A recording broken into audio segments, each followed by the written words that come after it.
Cabbage are nutritious. Yes, nutritious zvakanyanyisa kuti nofana kunge zviri zvakapuwa kana staple food yadzinekuti we buy from the shop. And the concentrate. We need a supplement.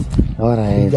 Sort of dessert. Yes. All right. Yes. Saka idzo dzinodya chi munodzipa chikafu chakaita sei? So far we are giving chibage and concentrate. Whereby we buy concentrate from my shops. We crush maize, then we mix. Alright. We give them. Alright. They don't eat too much. Because one pig eats a kg in the morning, a kg manheru. Saka dzinyanyokwadza panyaya yekuzodzingirira chikafu nekudini. Kana dziri shoma. Alright. There's no much party. Alright. But kana dzawanda, kana no business. You cannot keep 2 or 3 pigs. Panafana dziwanda. Kana kuwanda kana dzawanda manje. Iwe unofana kutoza chikafu chakuwanda. Ndiye utokwinya futi. Saka problem ndekuti chikafu chengurube kedzoka. Chinotogara fanange gara chiripo ende chakawanda wandi wacheni. Newandi wacheni. Yes. Right. Panapa tasvika pane idzo nguruve. Kozadzooneka vanhu kuti akamusikana vanhu nguruve dzochange vanhu sei manje vakomana vaisi varumama vakomana. Yes, because we separated them kana dzangokura. Alright. Like you know what happens to the people, the human beings. They cannot keep on putting up vasikana at the same house. Because mavana so that's even what happened to the pigs. Separate nevasikana kana vane nanga ivati nanga chino muchona chona kune nanga negota gota ndore boys kaita tamuguta madzeni kana vende munanga mavo. Alright. Then takudzichina dzakadaro. Alright. Saka vanenge dzakatetwa namai wani kana kuti vanenge vari namao dzakasiyana vanosiyana. Alright. Tinozongoita tinodzirumura 4 or 5 weeks time. Alright. Tozimuna kuti namai dzakusiya mukaka. Okay. Tinombodzichengeta nzvimbo yadzene dzega. Tozoona kuti dzakura zvezve takutodzibisa kuti vasikana kuvakomana. Tinenge dzisanganisa asi pakusanganisa vakasanganisa dzamai vakasiyana siyana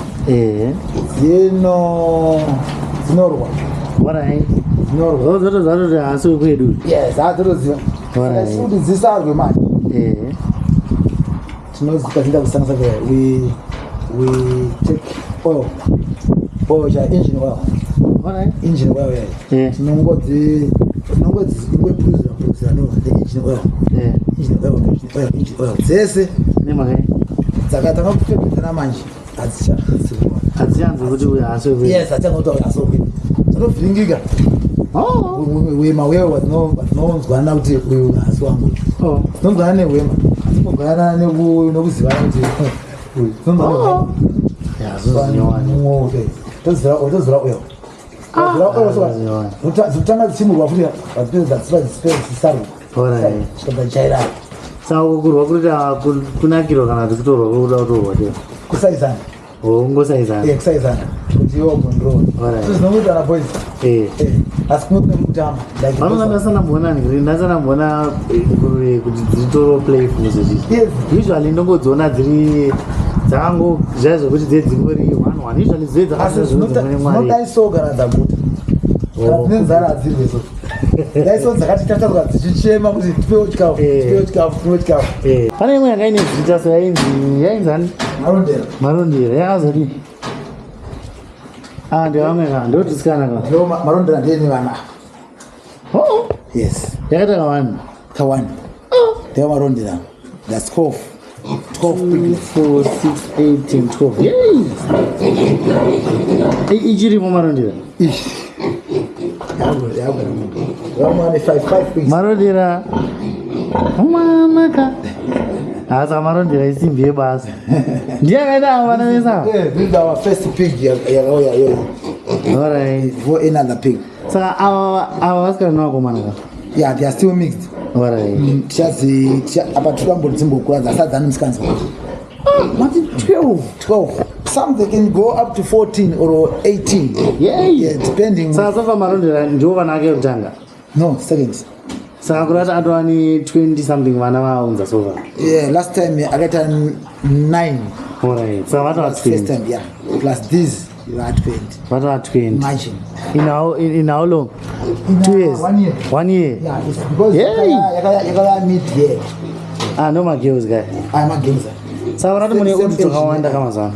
Tungani lizo. You've got 46. These ones are 34 plus 12. 12 this one. So 46 to my piglets. To my piglets. Yay. Saka pakashanda. Vana ndana amai wangani wa? Ndana amai 5. 5. Waita vana 46. 46. Ndi vamwe ka? Ndi vamwe. Hands vamwe sini ha. They're the same age now. Alright. It's only these are boys. One boys. Yes. And boys vakawanda for alright. Vaskana. Alright. Saka takapinana boys kana tandakasiya 12. Yeah. Saka tabisa one the slaughter. Alright. Saka mune 11 12. Vaskana. Yeah. Pakati apo pane 12 amarondera. Endiko kune 11. 11. Alright. Saka vatori ready for sale. Vatu vakutotengeswa 3.5 months. Savarida mari mari vozi panano vachatobvunza kuti mari. Ava nguva vanouya. Yes, at this stage we are still selling them at 50. 50. But if they delay, dzinokwanisa pa 4 weeks and above, we're talking of 60. Alright. Ndovana madha vacha. Ndovana madha vachona. Alright, so guys, as you can see, this is it. Varikuita project yavo yenguruve. The last time I came, vainzi marondera, and ndafara zimete kuona marondera, and ndafara kuona vana marondera. Vana marondera. Panzizo 12 this time yavakaita. Last time vakaita around 9. You know why we call this Marondera? We bought this pig from Marondera. Alright. You got drive all the way from Marondera to here. Alright.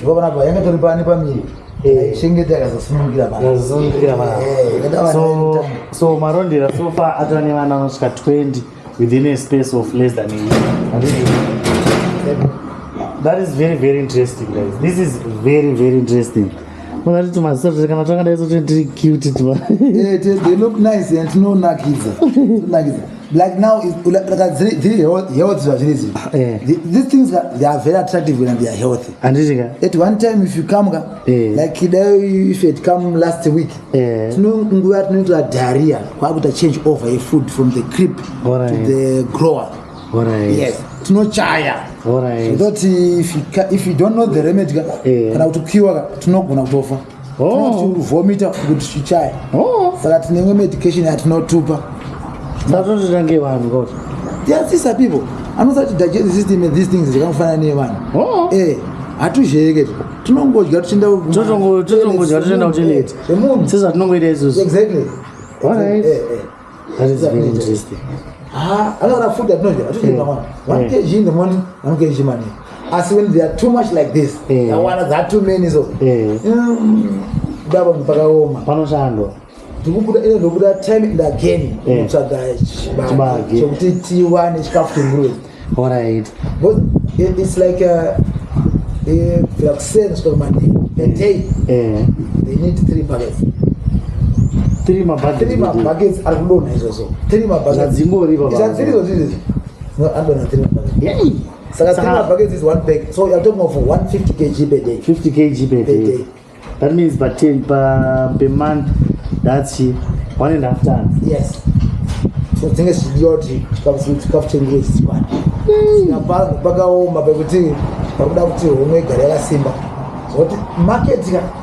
Market. Ichitangira sezvadziri izvo kunoona vafanike vanoda dzifanike zvadzirikeza makete bvarutanga ano tinogona kupusha but market yediki manje ka notibetsei because vabhushadzi mazhinji ka vakati yoslaughter nenda pascale dziri diki manje dzinere dzina mari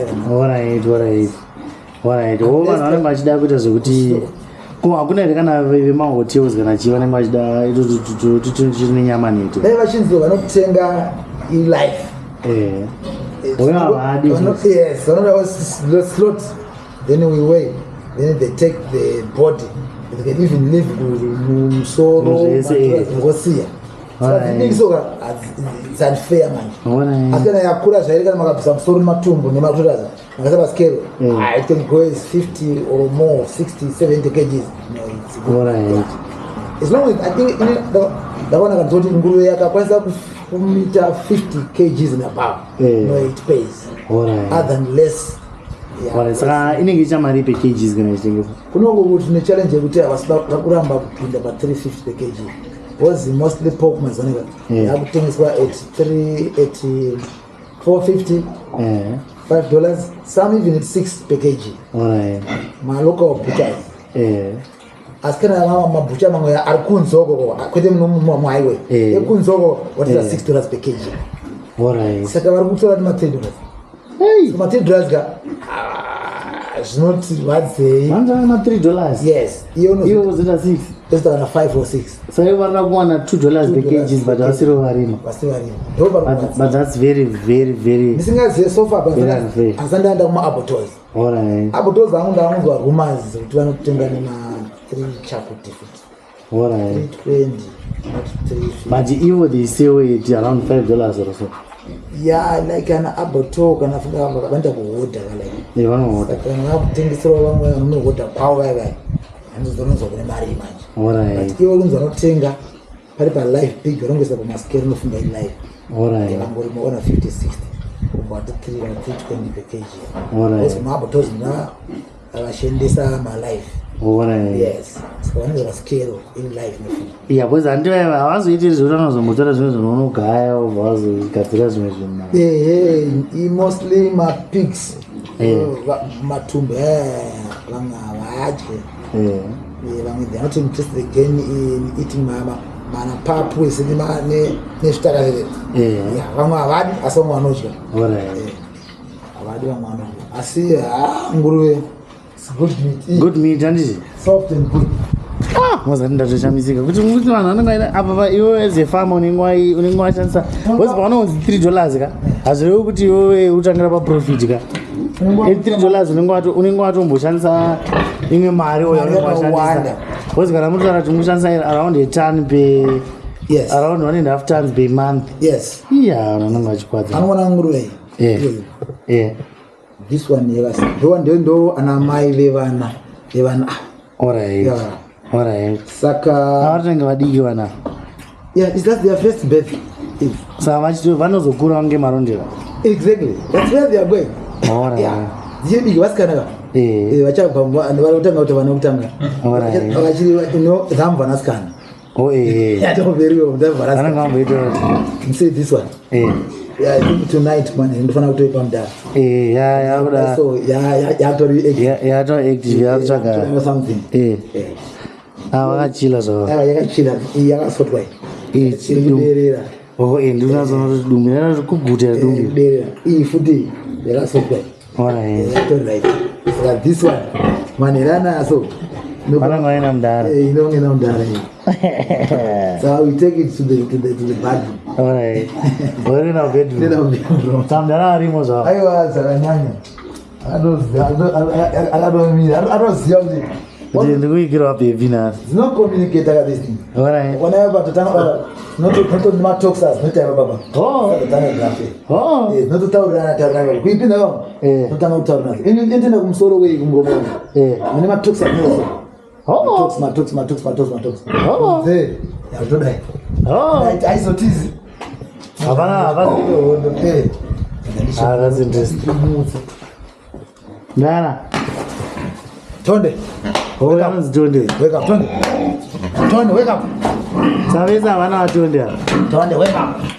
Yeah, vesa vana vatonde. Wake up, man, Tonde.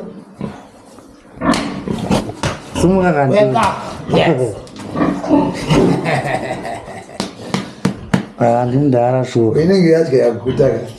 Saka inenge yakusoro. Ndara tonde. Life yao ndiyo ngorarama vakangorara chete ka havana kana zvimwe zvavanenge vachimbofunda. Nice. Mtemo wandu anogezwa once per year. 1 year. Kugezeswa. Kugeza kuti ichene. What we do tinongeta for varume kana dzese iva imikono iva mikono inogeza once per year. Kune makai Ndio mtemo kuvasikana kana is 3 months. 3 months wages. Saka what we do, tune sprayer. Alright. In between tune sprayer. Tune back to the parent injection if I'm not. No rama mountain. Cartoon. Alright. Ama. Corda is it. Corda more some good. The Momonga said it.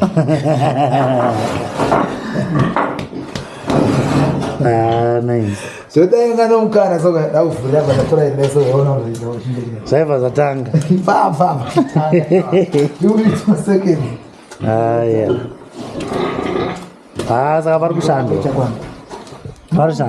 We are waiting. Kuma ko ayo man gindi. Ayo man. I don't know flight trips. Alright. I'm going to fly. No Ngubat, no. But no one knows that I wonder. Alright. No one's way up and going in your piece so. But I couldn't lie. Katakunaya, there's no offer. Alright. As well as the Nguaf to 7 Africa. The one. So that's not the paper name to take a from the shops. Knows my baits. Alright. My bait, I think my full fair, my timber, not my timber. My fufuzo. My timber. So I don't think it's my baits. Alright. That means like no name. It was 500 mils of water for 2 to 3 days. I'm at 500 mils of water. And I come here. So I'm here, Katanga. My flies are now pinam Katani. What's the again? But I jabudi. I got pinachabudi. Alright. Yes. So I think even today or tomorrow, we need to top up another 500 mils. I'm going to make 1 liter of water. Alright. I'm going to get Magapela of Tsuko. No one was going to Kanazakapina, Kukunza Kunura. It's not almost to Zarata 3/4 full. Alright. It was a rascal. Oh, don't run up to rascal for another chair. Vara was the Zano, touch one as well. Into that. Alright. I'm not going to go to Scapa, serious. Alright. Saban Muruji paper charge.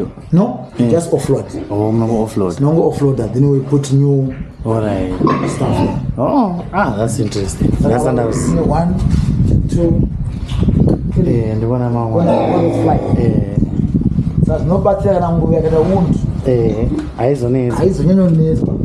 But you know that it depends, man. I was not good.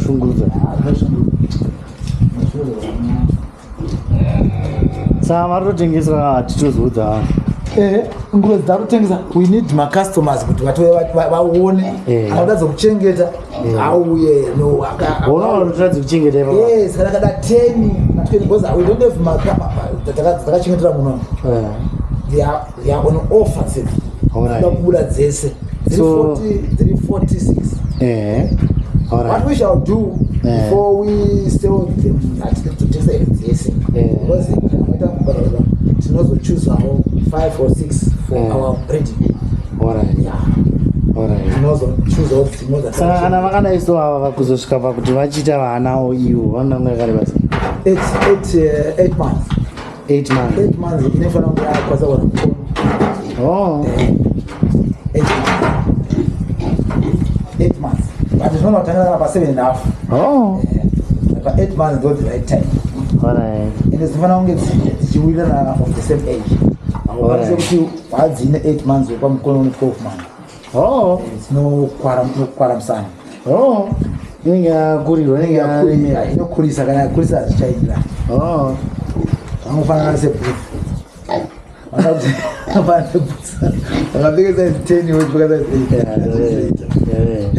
Are you considering buying solar for installation back home? Kumoja is the easy, safer, and more affordable way to buy solar from the diaspora.